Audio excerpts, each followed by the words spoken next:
प्यारे बच्चों, फ्रांसीसी क्रांति जो 1789 में हुई, उसके प्रमुख कारण राजनैतिक, सामाजिक, आर्थिक, विदेशी घटनाओं का प्रभाव, बौद्धिक और तात्कालिक कारण अभी तक हमने पढ़े हैं। जब हम सामाजिक कारण पढ़ रहे थे तो उसमें प्रथम स्टेट, द्वितीय स्टेट और तृतीय स्टेट हमने पढ़ा था। स्टेट का अर्थ बताया था बच्चों कि सामाजिक हैसियत को दर्शाने वाली एक श्रेणी। प्रथम स्टेट और द्वितीय स्टेट जो है ये प्रतिष्ठित लोग थे बच्चों, सम्माननीय वर्ग था और ये राज्य द्वारा लगाए जाने वाले करों से भी मुक्त था।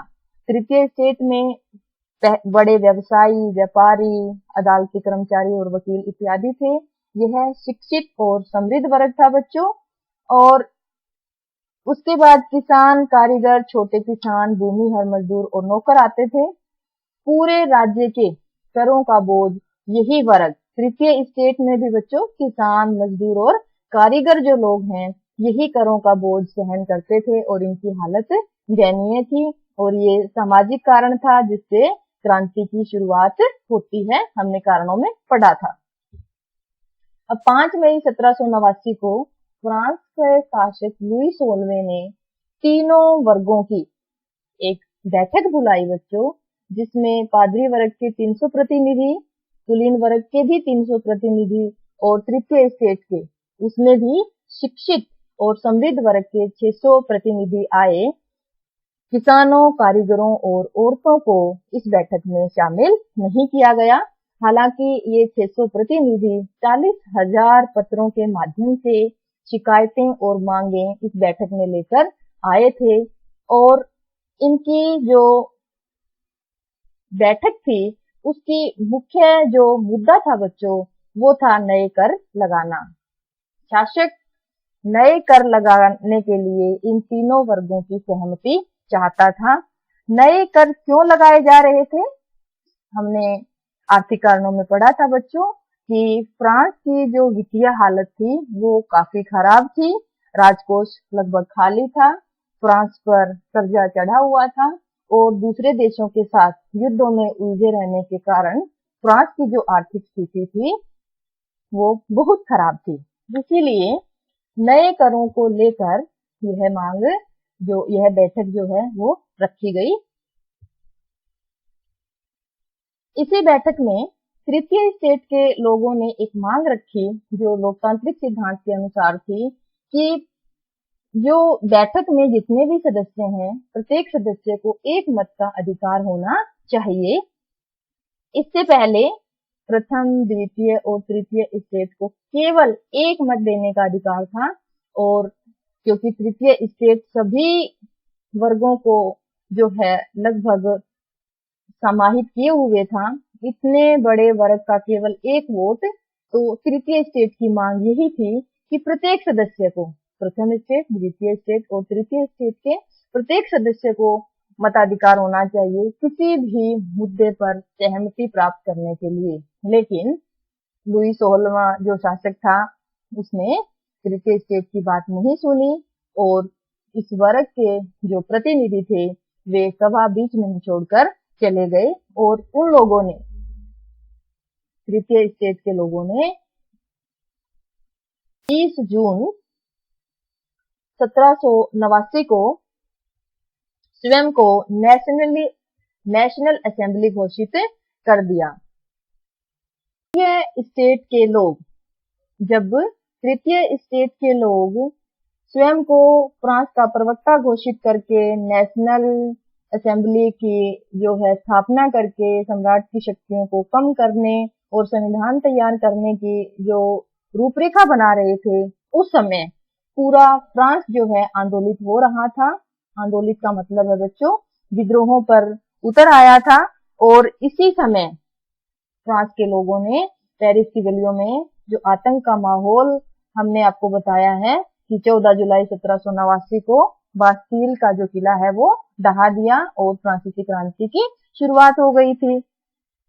अब इसके अलावा जो है किसानों ने, जो बेकार लोग थे, उन लोगों ने आंदोलन शुरू किए और अन्न भंडारों को लूटना, दस्तावेजों को, लगान संबंधी दस्तावेजों को जलाना, तो इससे डर कर जो कुलीन वर्ग के जो लोग थे अपनी जागीरें छोड़कर दूसरे देशों में जाकर शरण लेने लगे।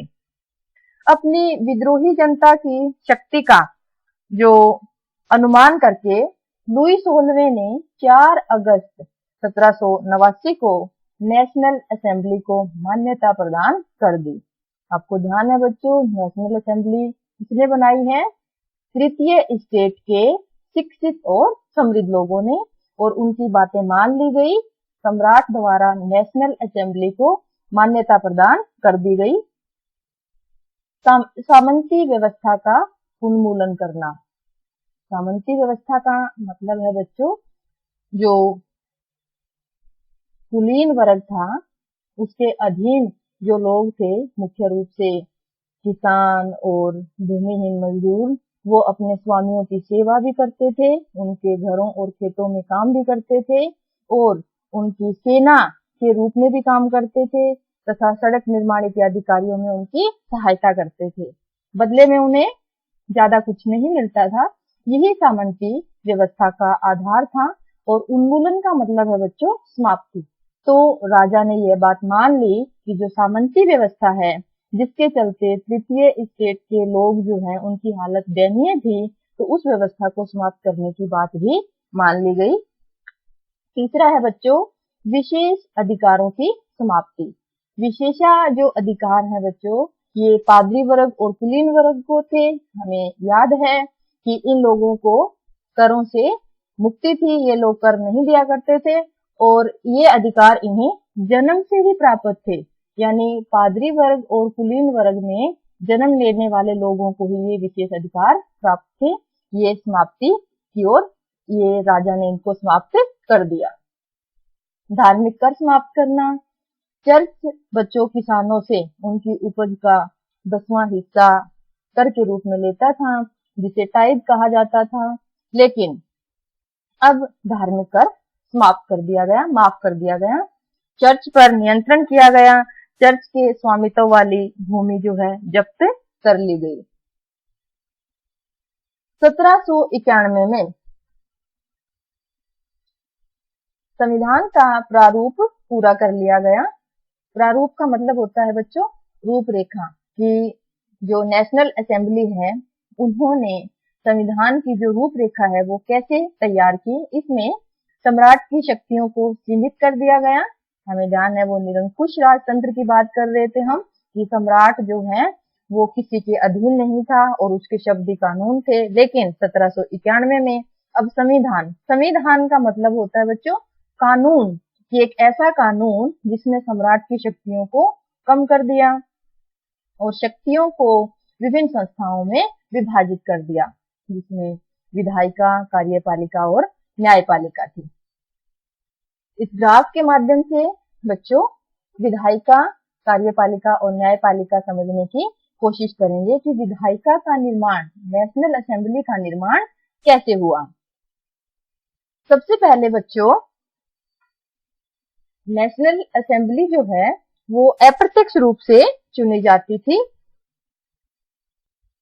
इसका अर्थ है कि एक नागरिकों का जो समूह, एक निर्वाचक समूह का चुनाव करते थे, जो दोबारा जो पुनः जो है नेशनल असेंबली का चुनाव करते थे। तो इसीलिए कहा गया है बच्चों कि नेशनल असेंबली के जो सदस्य हैं वो अप्रत्यक्ष रूप से चुने जाते थे, सीधे जनता द्वारा नहीं चुने जाते थे, क्योंकि जो जनता है वो एक निर्वाचक समूह को चुन रही है और वही निर्वाचक समूह आगे नेशनल असेंबली के सदस्यों को चुन रही है।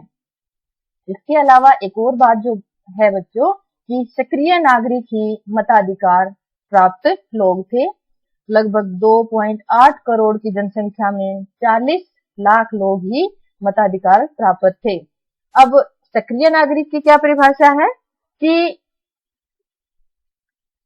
मताधिकार प्राप्त करने के लिए या असेंबली का सदस्य बनने के लिए लोगों का करदाताओं की उच्चतम श्रेणी में होना उनके लिए जरूरी था। हालांकि फ्रांस में मताधिकार की बात चल रही है, संविधान भी लागू हो गया, लेकिन अभी भी बच्चों जो वोट देने का अधिकार था वो समृद्ध लोगों के पास था। अब विधायिका का जो चुनाव होने के बाद हम पढ़ेंगे कि विधायिका जो है सम्राट पर नियंत्रण रखती थी और साथ में मंत्रियों पर भी नियंत्रण रखती थी।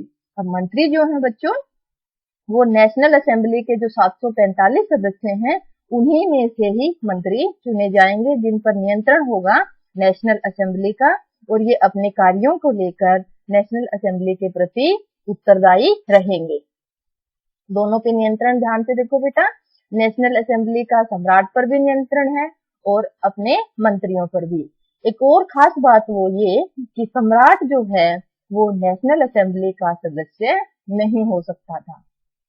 विधायिका, कार्यपालिका, कार्यपालिका में हमने सम्राट और मंत्री पढ़े। मंत्री ही सभी प्रकार के कार्यों के लिए नेशनल असेंबली के प्रति जिम्मेदार रहेंगे। और एक और संस्था थी बच्चों, न्यायपालिका, जो स्वतंत्र थी। 1791 में संवैधानिक राजतंत्र की जब स्थापना होती है बच्चों, तो उसके जो पुरुष एवं नागरिक अधिकार घोषणा पत्र में जीवन के अधिकार, अभिव्यक्ति की स्वतंत्रता के अधिकार। अभिव्यक्ति का मतलब होता है बच्चों अपने मन की बात कहना, अपनी इच्छा व्यक्त करना। हालांकि इससे पहले जब निरंकुश राजशाही थी तो लोगों को बोलने का अधिकार या चुनने का अधिकार या किसी प्रकार की स्वतंत्रता नहीं थी। 1791 में जब संवैधानिक राजतंत्र संविधान जो कानून के अनुसार चलेंगे, और राजतंत्र का मतलब है राजा तो होगा लेकिन उसे संविधान के अनुसार, कानून के अनुसार कार्य करने पड़ेंगे। इसके अंतर्गत हमने 2 अधिकार पढ़ लिए बच्चों, जीवन के अधिकार और अभिव्यक्ति की स्वतंत्रता के अधिकार, और कानून बराबरी के अधिकार की कानून के सामने सभी लोग बराबर होंगे। हमने पढ़ा है कि कुलीन वर्ग और पादरी वर्ग को तो जन्म से ही विशेषाधिकार प्राप्त थे, और करों का सारा जो बोझ है वो तृतीय वर्ग के किसान, भूमिहीन मजदूर वहन करते थे। लेकिन अब कानून के सामने सभी लोग बराबर थे। राजनीतिक प्रतीकों के मायने, ये प्रतीक दिए हुए हैं बच्चों। ये टूटी हुई जंजीर, दासों को बांधने के लिए जंजीरों का प्रयोग होता था। टूटी हुई हथकड़ी उनकी आजादी का प्रतीक है। छड़ों का बर्छीदार गट्ठर, अकेली छड़ी को आसानी से तोड़ा जा सकता है पर पूरे गट्ठर को नहीं, एकता में ही बल है। यह जो प्रतीक है, एकता में ही बल है। तीसरा जो है, त्रिभुज के अंदर रोशनी बिखेरती आंख, चारों तरफ देखने वाली आंख ज्ञान का प्रतीक है।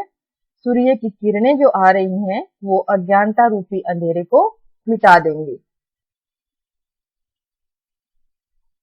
लाल फ्राइजियन टोपी, दासों द्वारा स्वतंत्र होने के बाद पहनी जाने वाली टोपी।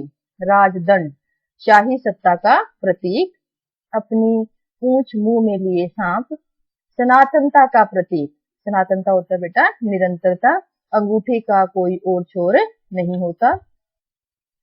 नीला, सफेद, लाल फ्रांस के राष्ट्रीय रंग है, आपको ध्यान रखना है बच्चों। विधिपट, विधि का अर्थ होता है कानून के दरवाजे। कानून सबके लिए समान है और उसकी नजर में सब बराबर है। डैनों वाली स्त्री, कानून का मानवीय रूप। क्रांति के विभिन्न चरणों में अभी तक हमने प्रथम चरण पढ़ा है बच्चों, 1789 से लेके 1792 तक, जब संवैधानिक राजतंत्र की स्थापना फ्रांस में होती है। हमने बास्टील का पतन पढ़ा, नेशनल असेंबली का जो है मान्यता पढ़ी, जो लुई 16वें ने नेशनल असेंबली को प्रदान की थी, और फिर नेशनल असेंबली ने ही संवैधानिक राजतंत्र की स्थापना की, जिसमें निरंकुशता खत्म हुई और सभी लोगों के लिए अधिकारों का जो रास्ता है वो प्रशस्त हुआ।